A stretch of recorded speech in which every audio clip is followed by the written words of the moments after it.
Doctor Baba Saheb Ambedkar open university.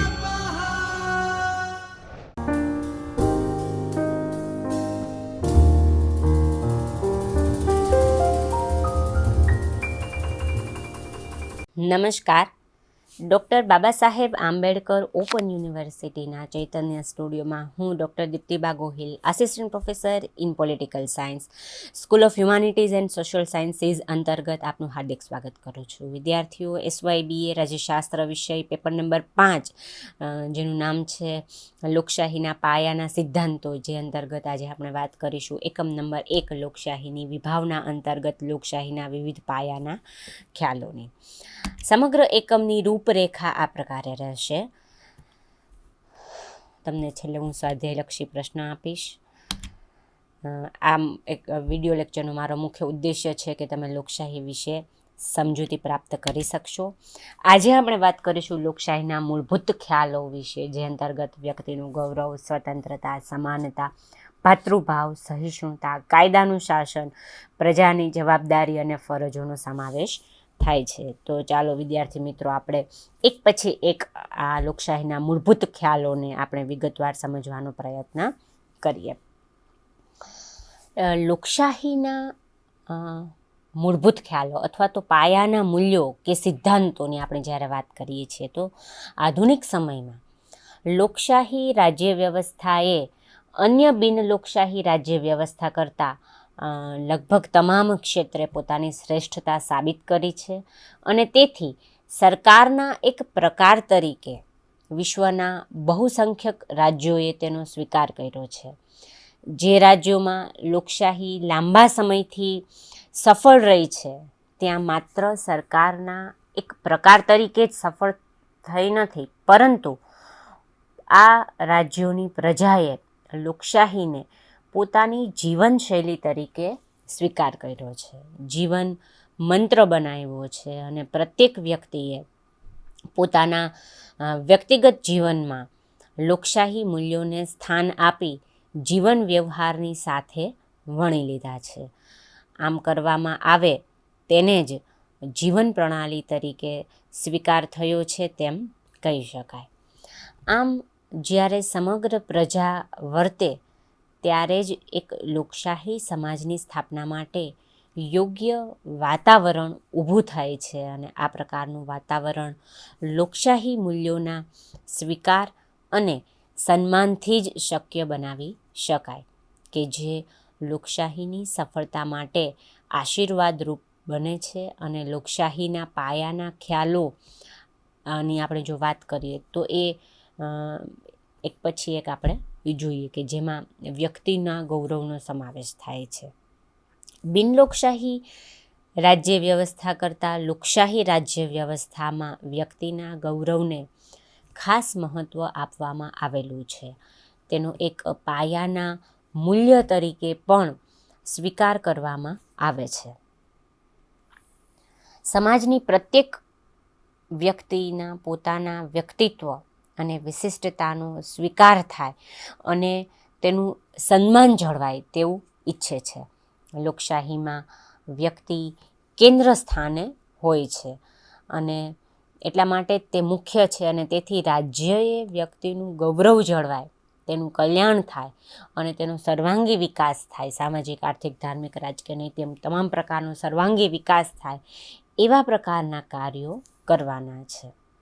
સાધ્ય અને સાધનની દ્રષ્ટિએ વ્યક્તિનું હિત સાધ્ય છે અને રાજ્ય તે સિદ્ધ કરવા માટેનું સાધન છે. આમ લોકશાહીમાં પ્રત્યેક વ્યક્તિ સન્માન અને આદરને પાત્ર છે. સમાજનું કલ્યાણ એ વ્યક્તિના કલ્યાણ પર આધારિત છે અને સમાજનું ગૌરવ પણ વ્યક્તિના ગૌરવ પર આધારિત છે. આપખુદ અને અન્યાયી તંત્રમાં વ્યક્તિના વ્યક્તિત્વના વિકાસની તક મળતી નથી. જ્યાં વ્યક્તિનું ગૌરવ અને સન્માન જળવાય છે, સમાજનું ગૌરવ આપોઆપ ત્યાં પ્રસ્થાપિત થાય છે. બીજી આપણે જ્યારે વાત કરીએ તો સ્વતંત્રતા એ એનું અગત્યનો પાયાનો આધાર છે. લોકશાહીમાં સ્વતંત્રતાનો ખ્યાલ ખૂબ જ મહત્ત્વનો અને આવશ્યક છે તેમ કહી શકાય, અને તેથી તેનો મૂળભૂત અધિકાર તરીકે પણ સ્વીકાર કરવામાં આવેલો છે. સ્વતંત્રતા એટલે વ્યક્તિને પોતાની મરજી મુજબ વર્તવાની છૂટ, એવો એનો અર્થ હરગીઝ નથી થતો, બલકે પ્રત્યેક વ્યક્તિને પોતાની ક્ષમતા અને મરજી મુજબ પોતાનો વિકાસ સાધતી વખતે માનવ સમાજના હિતને ધ્યાનમાં રાખવાનું હોય છે. સ્વતંત્રતાના સ્વીકારથી વ્યક્તિ પોતાના વિચારો વ્યક્ત કરવાનું, મુક્ત રીતે હરવા ફરવાનું, મંડળ કે સંસ્થાઓની રચના કરવાનું સ્વાતંત્ર્ય ભોગવે છે. આ પ્રકારની સ્વતંત્રતાઓનો ઉપભોગ જ્યારે તે કરે છે, તો એ ઉપભોગ કરતી વખતે વ્યક્તિ દ્વારા અન્યની સ્વતંત્રતા જોખમમાં ન મુકાય તેનો પણ ખ્યાલ વ્યક્તિએ રાખવો જોઈએ. આ મૂલ્યના સ્વીકારથી વ્યક્તિએ પોતાનું સર્વાંગી વિકાસ વ્યક્તિ સાધી શકે છે, અને એટલે કે માનવ સમાજના કલ્યાણ માટેની મર્યાદાઓમાં રહીને જ વ્યક્તિએ પોતાનું વર્તન કરવાનું હોય છે. મનુભાઈ પંચોળી સ્વતંત્રતાના ખ્યાલને સ્પષ્ટ કરતા જણાવે છે કે સ્વતંત્રતા એટલે સામાજિક સત્યને સમજવા અને શોધવાની સ્વતંત્રતા, ભય કે આળસના આવરણો વિનાની સ્વતંત્રતા, સમજાવાયેલ સત્ય બીજાને સમજાવવાની સ્વતંત્રતા, પોતાને સમજાયેલ સત્યને માનનારાઓને ટેકો આપવાની સ્વતંત્રતા. હવે આપણે વાત કરીશું સમાનતાની. લોકશાહીમાં વિવિધ મૂલ્યોના સ્વીકારમાં સમાનતાના ખ્યાલનો પણ સ્વીકાર કરવામાં આવ્યો છે, અને તે કેન્દ્ર સ્થાને છે. તેમ છતાં સમાનતાનો એવો અર્થ કરવામાં આવતો નથી કે બધા મનુષ્ય દરેક બાબતોમાં સમાન છે. કુદરતને પણ આ સ્વીકાર્ય નથી, કારણ કે જેમ કે રંગ, રૂપ, કદ, બુદ્ધિ, ઊંચાઈ વગેરેમાં અસમાનતા છે, અને એટલે કે લોકશાહીમાં સમાનતાનો અર્થ તમામ વ્યક્તિઓને વિકસવા માટેની તકની સમાનતા હોવી જોઈએ એમ આપણે કહી શકીએ. અને આ સંદર્ભમાં તકની સમાનતા, કાયદા સમક્ષની સમાનતા, રાજકીય સમાનતા, સામાજિક સમાનતા સ્થાપવાના પ્રયાસ કરવામાં આવે છે કે જેથી દરેક વ્યક્તિ પોતાની ક્ષમતા પ્રમાણે પોતાના ઈચ્છિત ક્ષેત્રમાં પોતાનો વિકાસ સાધી શકે. અને એટલા માટે જ લોકશાહીમાં સમાનતાનો મૂળભૂત અધિકાર તરીકે પણ સ્વીકાર કરવામાં આવે છે. જો વિચાર અને આચારમાં સમાનતાની ભાવના નહીં હોય તો લોકશાહી શાસનતંત્રનો સ્વીકાર થયેલો હોવા છતાં પણ લોકશાહીની અપેક્ષા પ્રમાણે સફળતા જે મળવી જોઈએ તે મળતી નથી. અને એટલે જ જવાહરલાલ નહેરુએ કહ્યું હતું કે લોકશાહી એક એવા પ્રકારની શાસન વ્યવસ્થા છે કે જેમાં ધીમે ધીમે આર્થિક અને સામાજિક સમાનતા સિદ્ધ થઈ શકશે. બીજો એક એનો પાયાનો આધાર છે ભાતૃભાવ, બંધુત્વની ભાવના. ભાતૃભાવ એ પ્રત્યેક પ્રકારના રાજ્યતંત્ર કે સમાજ માટે એક જરૂરી સદગુણ છે. તેમ છતાં લોકશાહી રાજ્ય વ્યવસ્થામાં તે સવિશેષ મહત્ત્વ ધરાવે છે તેમ આપણે કહી શકીએ.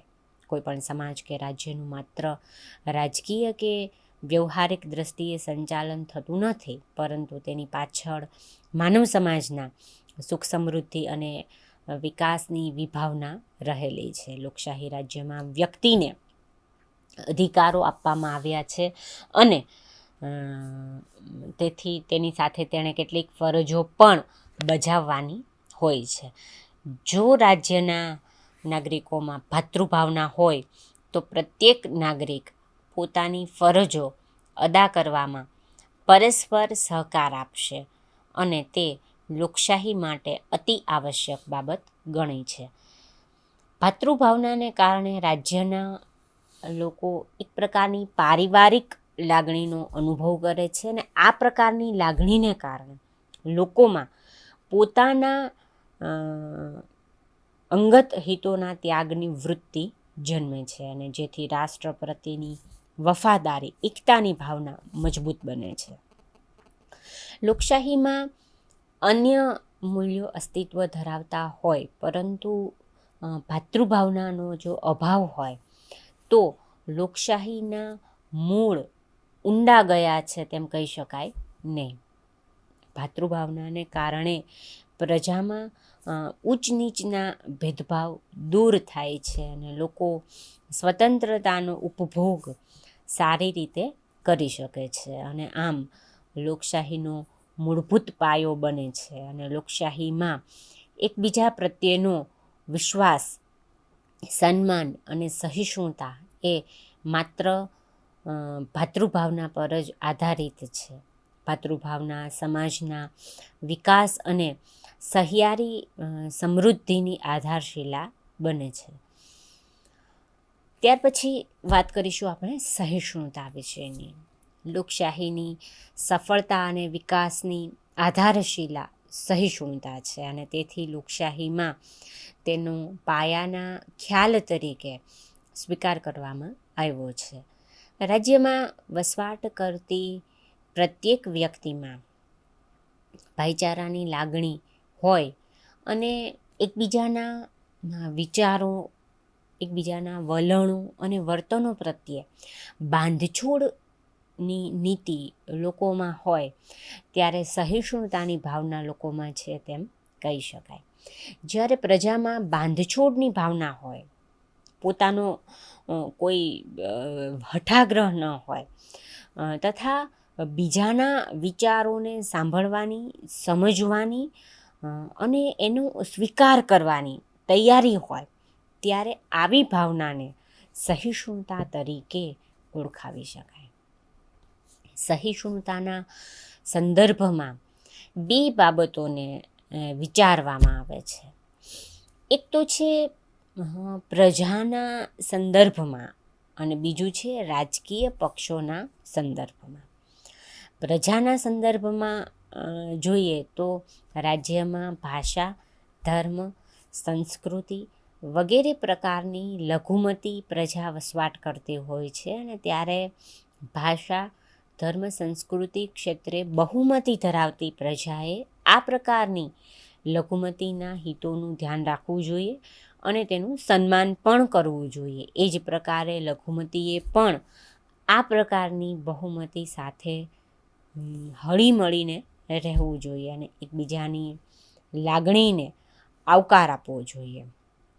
આમ પ્રજાકીય સહિષ્ણુતા લોકશાહી માટે ખૂબ જ આવકારદાયક અને જરૂરી છે કે જેથી લોકશાહી તંત્ર વિકાસની દિશામાં સફળતાપૂર્વક પોતાની કામગીરી કરી શકે. તો રાજકીય પક્ષોના સંદર્ભમાં જોઈએ તો લોકશાહીમાં સામાન્ય ચૂંટણીમાં જે પક્ષ કે પક્ષો સંયુક્ત રીતે બહુમતી બેઠકો પ્રાપ્ત કરે તે સત્તા પ્રાપ્ત કરે છે અને અન્ય પક્ષો કે બહુમતી પ્રાપ્ત કરી શકતા નથી તેઓ લઘુમતી પક્ષો તરીકે ઓળખાય છે. ત્યારે લોકશાહીમાં સત્તાધારી પક્ષ અને લઘુમતી પક્ષો વચ્ચે સહિષ્ણુતા હોવી ખૂબ જ જરૂરી છે. એટલે કે સત્તાધારી પક્ષે બહુમતીના જોરે લઘુમતી પક્ષોને દબાવી દેવો જોઈએ નહીં, બલકે લઘુમતી પક્ષોને વિચારો વ્યક્ત કરવાની, કાર્યક્રમો આપવાની અને પ્રચાર કરવાની સ્વતંત્રતા આપવી જોઈએ. તો બીજી બાજુ લઘુમતી પક્ષોએ પણ બહુમતીના નિર્ણયનો સ્વીકાર અને અમલ કરવો જોઈએ. વિરોધ પક્ષોનો વિરોધ કરવાનો અધિકાર હોવા છતાં બંધારણીય કે રાજકીય મર્યાદાઓને ધ્યાનમાં લઈને વિરોધ કરવો જોઈએ. આમ પરસ્પર બહુમતી અને લઘુમતી પક્ષોએ પરસ્પરનું એકબીજાનું સન્માન જાળવીને સહિષ્ણુતા દાખવવામાં આવે તે લોકશાહીની સફળતા માટે જરૂરી છે. આમ સહિષ્ણુતા એક પ્રકારે જોઈએ તો એક અહિંસાનું જ સ્વરૂપ છે. હવે આપણે વાત કરીશું કાયદાનું શાસન. લોકશાહી અને કાયદાનું શાસન એ અભિન્ન છે. આ બાબત લોકશાહીમાં કાયદાના શાસનનું મહત્ત્વ દર્શાવે છે. ડાયસીના મતે લોકશાહી શાસન પદ્ધતિનો મૂળભૂત ગુણ એ છે કે તેમાં મનસ્વીપણાને બદલે કાયદાને અગ્રિમતા આપવામાં આવે છે. કાયદાનું શાસન 3 મુખ્ય બાબતો પર આધારિત છે. એક, દેશના સામાન્ય કાયદાઓ જ સર્વોપરી હોય છે અને સરકારને મનસ્વી રીતે વર્તવાનો અધિકાર નથી. બીજું, સમાન એટલે કે કાયદા સમક્ષ સૌ સમાન છે અને સૌની માટે કાયદો સમાન છે, પછી ભલે તે સામાન્ય પ્રજા હોય કે પછી સરકારી અધિકારી હોય. અને ત્રીજું, સમાન કાયદાના ભંગ માટે સમાન શિક્ષા કરવામાં આવે છે. જ્યાં કાયદાનું શાસન હોતું નથી ત્યાં સરકાર કે શાસનકર્તાઓ મનસ્વી રીતે સત્તાનો ઉપયોગ કરે છે અને તેથી લોકશાહીની નિષ્ફળતાની સંભાવનાઓ ત્યાં વધી જાય છે. લોકશાહીમાં સરકાર જે કાયદાઓ ઘડે છે અને તંત્રના સંચાલન માટે જે સત્તાઓ પ્રાપ્ત કરે છે તે પ્રજાની સંમતિ અને મંજૂરીથી આવે છે. કાયદાના શાસને રાજ્ય અને પ્રજા વચ્ચેના તથા પ્રજાના પરસ્પરના સંબંધો નિશ્ચિત કર્યા છે. કાયદાના શાસનનો હેતુ રાજકીય, સામાજિક અને આર્થિક સ્થિતિને વ્યવસ્થિત કરવાનો છે અને તે વ્યવસ્થા દ્વારા સમાજનું સુખ, સલામતી, હિત અને શિસ્ત સ્થાપવા માટેનો છે.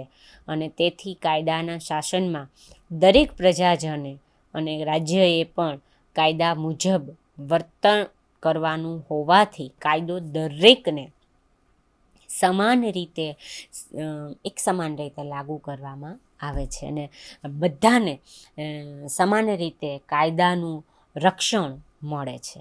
એટલે કે કાયદાના શાસન દ્વારા જ લોકશાહીનો યોગ્ય અને સંગીન વિકાસ શક્ય બને છે. લોકશાહીમાં પ્રજાની જવાબદારી અને ફરજોની જો આપણે વાત કરીએ તો લોકશાહીના ખ્યાલને સાચા અર્થમાં ત્યારે જ મૂર્ત સ્વરૂપ આપી શકાય કે જ્યારે પ્રજા પોતાની જવાબદારીઓ અને ફરજો પ્રત્યે સભાન હોય અને તેનો સ્વીકાર કરી તેને અમલી બનાવે. લોકશાહી એ જો લોકોનું રાજ્ય હોય તો રાજ્ય સંચાલનમાં લોકોનો સહકાર મળે તે તેની પાયાની શરત છે. લોકશાહીમાં જો પ્રાણ પૂરવો હોય તો લોકોનો સમજદારીપૂર્વકનો સહકાર મળે એ અતિ આવશ્યક બાબત ગણાવી શકાય. જો લોકશાહીમાં પ્રજાનો સહકાર ન મળે અને રાજ્ય સંચાલનની બાબતે લોકો ઉપેક્ષા ધરાવતા હોય તો લોકશાહીનું જે ધ્યેય છે તે સિદ્ધ થઈ શકતું નથી.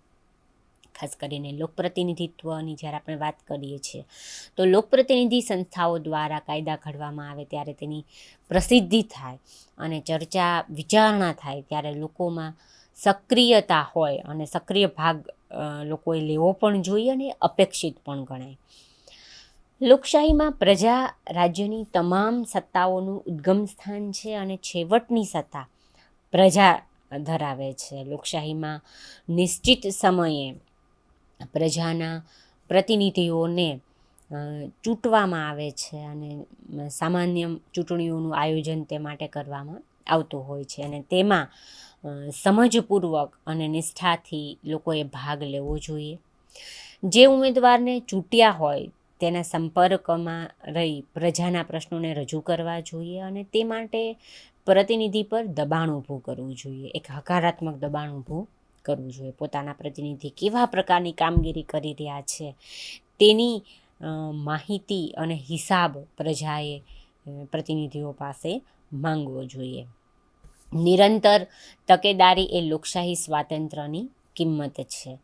આમ લોકશાહી એ માત્ર યાંત્રિક રચના નથી પરંતુ માનવ સંબંધો પર રચાયેલી સમાજ વ્યવસ્થા છે અને તેથી લોકશાહીમાં પ્રત્યેક વ્યક્તિ પોતાની જવાબદારીઓ સમજતી હોવી જોઈએ.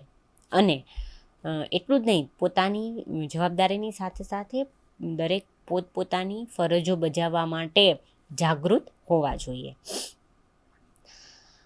સારાંશ રૂપે આપણે એવું કહી શકીએ કે લોકશાહી એ એવા પ્રકારનું ચિંતન છે કે મનુષ્ય સમાજની પ્રત્યેક વ્યક્તિ તેને સમજી શકે છે, સ્વીકારી શકે છે અને વ્યવહારમાં અમલી બનાવી શકે છે. એટલે કે લોકશાહી એક આદર્શ પણ છે અને વાસ્તવિકતા પણ છે, અને તેથી પ્રત્યેક વ્યક્તિ માટે અગત્યની પુરવાર થઈ રહી છે. લોકશાહીના સ્વીકાર અને અમલથી જ વ્યક્તિના વ્યક્તિત્વના વિકાસ માટે સતત પ્રયત્નો સરકાર દ્વારા થતા રહે છે. લોકશાહીનો આદર્શ એ કંઈ નવો નથી, બલકે પ્રાચીન છે, અને લોકશાહી એ ઉત્ક્રાંતિવાદી વિચારસરણી છે, અને તેથી તેનો ક્રમિક રીતે વિકાસ થયો છે તેમ આપણે કહી શકીએ.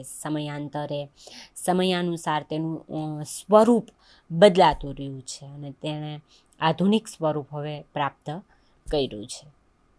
લોકશાહીમાં વ્યક્તિ વિકાસની તમામ જવાબદારીઓ રાજ્ય પર હોવાથી પ્રત્યેક વ્યક્તિએ પણ રાજ્યના સમગ્ર વિકાસના પ્રયત્નોમાં સક્રિય અને હકારાત્મક ભૂમિકા ભજવવા તૈયાર રહેવું જોઈએ. તેણે તે માટેની ક્ષમતાઓ પણ હાંસિલ કરવી જોઈએ. તો લોકશાહીને સાચા અર્થમાં તેના હેતુઓને સિદ્ધ કરવામાં મદદ મળી રહેશે. લોકશાહીનો અર્થ જ સ્પષ્ટ કરે છે કે જ્યાં લોકોનું શાસન હોય છે. તેથી આધુનિક વિશ્વના બહુસંખ્યક રાજ્યોએ તેનો સ્વીકાર કરેલો છે, અને કેટલાક વિચારકોએ લોકશાહીને લોકોને ભૂલો કરવાનો અધિકાર છે એવું માને છે, તો કેટલાક તેને પ્રજાકીય સાર્વભૌમત્વ તરીકે તેનો ઉલ્લેખ કરે છે, અને બહુમતીને શાસનના અધિકારની તરફેણ કરે છે. ને આ તમામ બાબતોમાં આખરે તો પ્રજા જ કેન્દ્રમાં રહેલી છે તેવું આપણે કહી શકીએ. વિદ્યાર્થી મિત્રો, આજના વિડીયો લેક્ચરમાં જે વાત કરી તેની સારાંશરૂપ બાબતો આપણે જોઈ, જે પીપીટીમાં તમે અહીંયા આગળ જોઈ શકો છો. અગત્યના મુદ્દાઓની તમને જ્યાં જરૂર લાગે ત્યાં તમે તેની નોંધ પણ કરી શકો છો. અહીંયા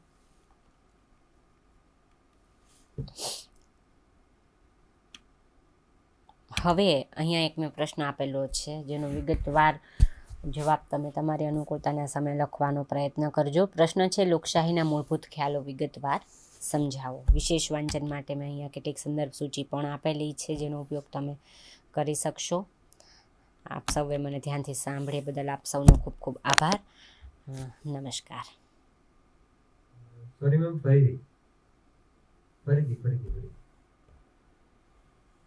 આપ સૌએ મને શાંતિથી સાંભળી એ બદલ આપ સૌનો ખૂબ ખૂબ આભાર. ફરી મળીશું. તંદુરસ્ત સ્વાસ્થ્યની શુભકામનાઓ. નમસ્કાર. સ્વાધ્યાયઃ